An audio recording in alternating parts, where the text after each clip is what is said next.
Oo. Ah. Ipantay mo na. Ayan. Basta mapaiksian lang. Ayan, ganyan na. Ganyan.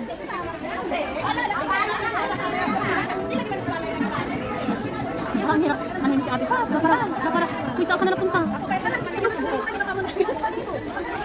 Uy! Eh, alam ko na gagawin sa ate. Hala! Hala! Hala ka! Eh, sabi niya kasi, pantayin daw. Humiksi! Ay, tama lang, tama lang. Tama na. Kasi nagpapayoy daw. Nako, Jonah.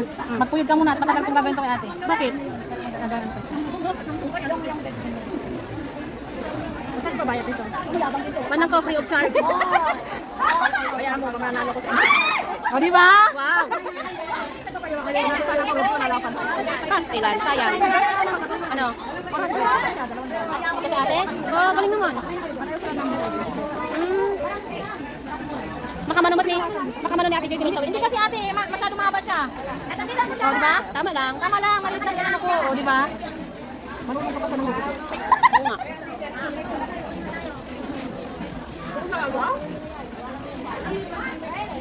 Ay, nabugubit ko pa ang lipot eh.